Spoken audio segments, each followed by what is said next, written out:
Hey folks, top of the morning to ya. I'm just being silly. Look, I hope your day is off to a great start. I'm gonna bring you along on my morning commute. I'd recorded this entire video yesterday that I wanted to share, but lots of technical issues, a lot of glitches with the video, and then our internet just decided it didn't want to cooperate, so I couldn't upload the video to take it off of the computer. So listen, anyone who's ever or who has been following me for some time knows that I typically record videos when I'm in my vehicle, but I was trying to bring y'all something different, and you know, had my little station set up at the desktop, but I can't get the video off the desktop because my husband changed out our router or what have you, and now the internet just doesn't really work well upstairs. So here I am before you today. Again, want to say welcome to all those who have been tuning in for some time, and then of course to any and new individuals who will tune in. I'm so happy to have you here. I am Latasha, Tasha. I go by, well, not many monikers, but mainly Latasha, Tasha. Again, those of you who have been following me for some time know that typically the way that I've kind of branded what I share is faith-based content, right? Hopefully to empower, encourage, and inspire you in some way.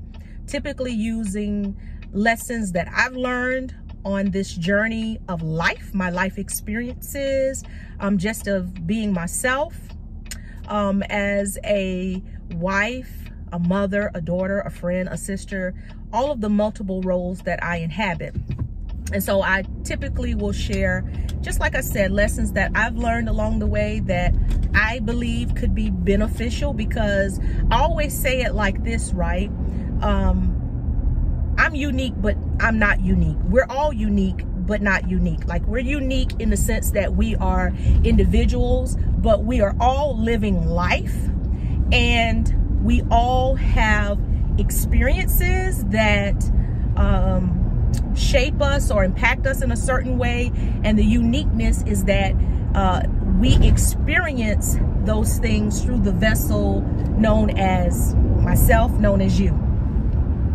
So I'm trying something a little bit different. So back to my intro, you know, I typically will say just one, because just one person making a difference. And that's true. I'm still living up to that just one, because if my story and the lessons I've learned can impact just one, then I believe I've done a great job. But I want to do something different here. Like I said, I've shared a lot of life lessons. I share a lot of biblically based content as I'm led in that way. And to be honest, all of the content I share, even if it's not explicit as it relates to the Bible, like it's not explicitly scriptural, I believe it's all biblical in the sense that the uplifting, the empowering messages I share they're from my faith, my belief as a follower of Christ. And I so strongly believe that all of the knowledge, the understanding, and the wisdom that I have has been because that's how God has blessed me. He's given me a grace of wisdom, of sometimes just knowing, you know, people will come to me and ask me about certain things, and I just have an internal knowing, and that comes from God. And I'm going to attribute everything to God, whether I say God in the video or not. Just know that is what fuels the messages that you hear. And it is my faith and my belief that helps me to go through everything that I've gone through to come out on the other side, to then be able to give you, I'm going to get over here, tired of being slow, to give you the lessons that I've learned.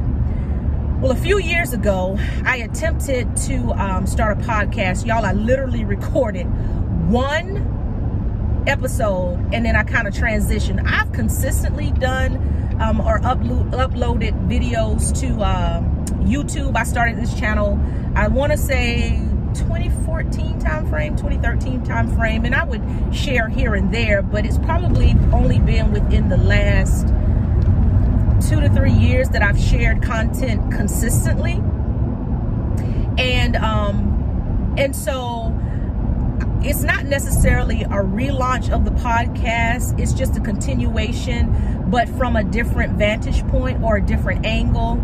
And I say podcast, what does that even mean anymore? Because when I listen to podcasts, I know it used to simply be audio, but a lot of it I see now are YouTube videos that are labeled as podcasts. And so I don't know if that's a trendy thing to say, but I'm going with it. So I'm launching, and this is the first video I'm diving right into it now, my Daring Woman podcast. And let me briefly describe to you what a daring woman is. I have like this whole little saying that goes with it, but I'm just going to briefly say that a daring woman is a woman who does what she can with what she's got, right?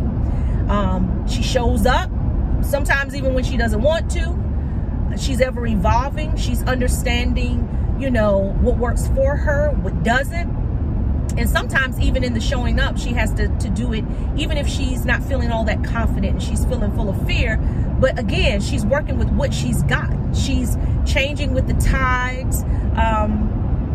A daring woman is what we're all aspiring to be. And so I'm calling this the Daring Woman podcast, and I'm sharing my journey throughout this notion of acceptance, because, so here's me launching into this is the launch. That was my announcement. That was my setup in today's topic for this episode or whatever. Y'all, I'm just sharing as I'm led what's on my heart.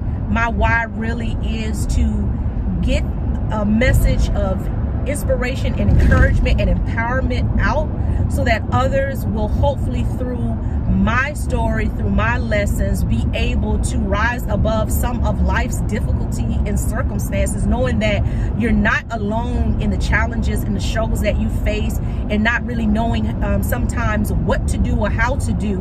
Maybe in these stories, because I say all of us have a story inside of us, right?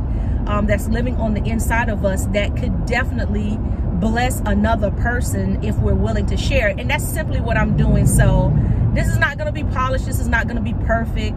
And to be honest, that's a reason why I kind of sat on this for a long time, because I wanted to have all these bells and whistles or what have you. And even though I listened to a lot of videos and different speakers and what have you say, hey, just work with what you got, do what you can with what you have, and it doesn't have to be perfect. I still kind of was stuck in this notion that I wanted it to be perfect. Well, this is what you're going to get, but I hope that you're blessed by it. But I believe a lot of the frustration that people deal with in life is around the notion of acceptance, right? Not being able to accept things as they are, or not being able to accept that some things need to change, and really not knowing which way to land when you're faced with circumstances where a decision needs to be made. And so through these stories, through this process, through my journey, I'm going to lead you on hopefully this path of discovery, at least as it was for me, in getting to a place of radical acceptance of self, of life situation, and just the way that you need to show up in those situations. And so what really was the catalyst for me was when my eldest graduated from high school and was about to embark on attending college. And so prior to him graduating, right, like many whose children might be preparing for post-secondary opportunities, we didn't really extensively do any college tours. He had the one college in mind that he was looking at, and then of course I wanted him to look at my alma mater. Y'all, I'm so Southern, so hopefully that came out right, which University of South Carolina, go Gamecocks. And so and then he was interested in the school in Florida. So anyway, toured both of those, and I told him, right, that whichever one he got accepted to, hey, that was the path that he would move forward into. And so he didn't get accepted into the school in Florida, which he was disappointed about, because all of his friends were planning to go there. But secretly I was kind of happy about, because I wanted him to go to South Carolina. Unbeknownst to him, my husband, the rest of our children, I had this plan formulating that if he ended up there, then we would eventually move. I mean, we're from there, my husband and I. He's retired Air Force, and so we've lived a number of different places. And at the time of that situation, we were living in Florida. And so, you know, kind of wanted to get back close to my mom and such and so on. So if my oldest was there, then that kind of would be the catalyst to spur us moving. Well, guess what? COVID hit, right? And so when COVID hit, I mean, my husband and I, we hadn't been residents of South Carolina in a very long time. And so that out-of-state tuition and me being concerned with, because a lot of colleges and universities were moving to remote learning, online learning. And so I was like, I don't want to pay all this tuition for him to go to school online. Colleges, universities, y'all really should have a different set of tuition for strictly online students. I know some colleges and universities do, but like your flagship universities, y'all still want to charge students, if they're living out of state but they're in an online program, you still legit want to charge them traditional out-of-state prices when they're strictly going online. But anyway, I digress. FYI, I used to work in higher ed administration, but I transitioned out of that field back in 2021. But anyway, and so there was a concern that we were going to be paying all this money for him just to go to school online. And so that was a concern. But in the midst of this, God began speaking to my heart. He impressed upon my heart, like, what really was the motivation for encouraging my son to attend Carolina. And when I really sat with that, it was the realization that I didn't want to accept him moving on, right? I mean, I had been going through the process of acceptance all throughout my life, really, because we have these little instances, these situations, these experiences where we kind of have to accept some things that are out of our control. But you know, sometimes it's really without any true thought behind the action that we're doing at that time. So obviously and naturally, I knew my kids were growing up. I mean, I wasn't asleep when they were growing up. And so I had accepted the fact that they were growing up. I accepted the fact that, let me get over safely. I accepted the fact that there would be a time where they were going to, you know, be moving out and so on and so forth. Well, at least I thought I did, until I was hit with the reality of it. And so what I was attempting to do in that situation, right, was to control the narrative, to implement, what is the word I'm looking for? To implement structures in place that would give me a sense of safety surrounding my son moving out and on his own. And that necessitated that he go to a place where we could effectively move without any thought, because we were from there, and still be close enough, you know, for that safety. Yes, I was certainly putting myself in the position of being God, right, thinking that I could account for every outcome, thinking that I could control every circumstance. I mean, in my mind, if my kids were close, I could protect them, which was me assuming the responsibility that belongs to God and that belongs to God only. But I'm just being honest, that was where my thinking was. As long as I had them close, then I could protect them.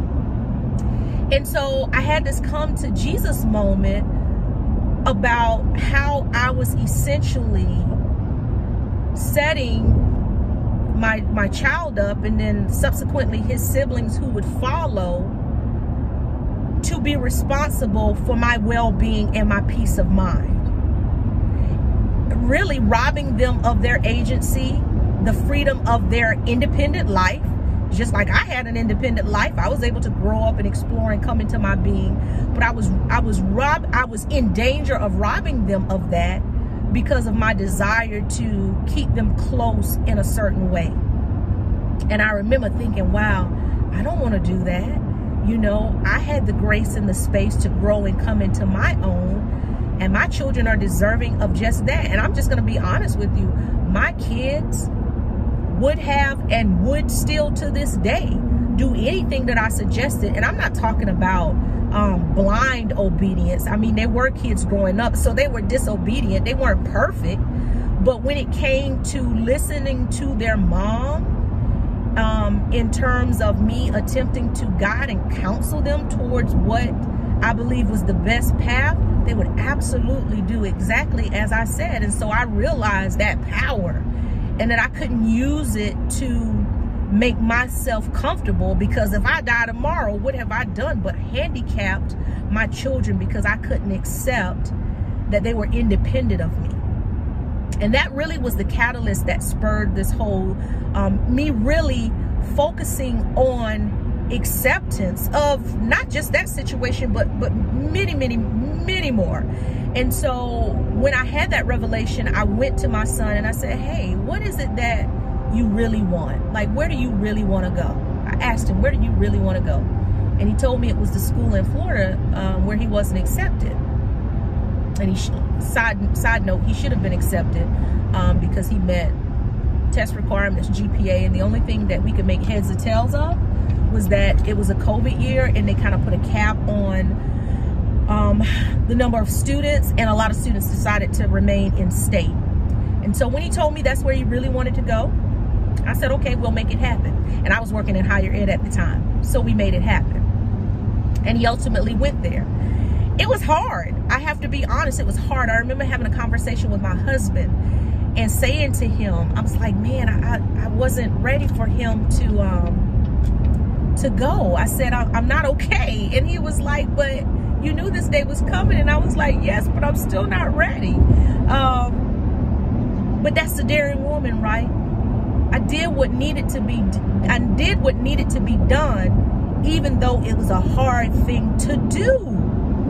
And so acceptance is all just wrapped up in that story, right? Because I had to accept my oldest, and of course, all of my other children, the subsequent children to come behind, that their lives were their own. And yes, as a parent, I do have the ability and, you know, to guide and still nurture even as they're adults, and to provide my counsel. But I still have to accept that they can choose to accept or disregard anything that I have to say, and be okay with that, and not let that impact our relationship because they didn't do what I instructed them to do. Because if we're honest as parents, sometimes we do that when our children disregard our instruction. We allow that to impact our relationship, and I get it. It's hard, especially if you see your kids doing something that you know is not good for them. But you have to accept that when they're adults, like, they get they have the right to the same space and grace that you did when you were coming along and finding your way and becoming your person. And as believers who follow the faith of, you know, our faith in Christ, we pray and we believe and we trust that all the seeds that we've sown, the instruction, the foundation that was laid for them as they were coming up, that, you know, as Proverbs says, once they're old, they will not turn from it, right? Because those seeds are going to return a harvest. And sometimes some harvests take a little bit longer than others. And so my hope is, right, that you'll stay along this journey with me as I share more things, because really, even in that catalyst, I had to kind of look back at certain circumstances or experiences that helped, well, I say helped, but that framed or shaped or influenced my thinking and the way that I showed up. And some of those things I had already made peace with, and so it was me reflecting back on those areas that I've made peace with. But then I found that there were branches from that I had to go back and look at and make peace and come to a state of acceptance with. I mean, acceptance is really hard. It's really hard. And by acceptance, when I talk about radical acceptance, I'm talking about whatever the situation, circumstance, or whatever it is that you have to accept, like no longer living from a place of internalizing if it was a wrong that was done to you, if it was a difficult or a hard. It's really in that acceptance, making peace with whatever that was, so that you can live unburdened. That's it. So you can live unburdened. So stay with me. I have so much more so very much more. Let me get over to share. I thought I was going to write this in a book, but what's going on with my hair? Looking like that. Anyway, I thought I was going to write this in a book, but then I thought, no, and maybe I still will, but I just want to have a conversation about it. So anyway, again, hopefully you get something from this. Hopefully you stick around. Check back weekly for an episode. I don't know how long it's going to last. Like I said, I thought I was going to do this in a book format, so I had a lot of this written out, and so I'm not really sure how long it's going to last. But acceptance has been, again, the biggest lesson that I've had to learn, and so that's what we're going to spend the rest of this time talking about. Make sure you share if you feel ever so inclined to do so. And with that, I hope that you not only have a great day, but that you have a great week. Be blessed.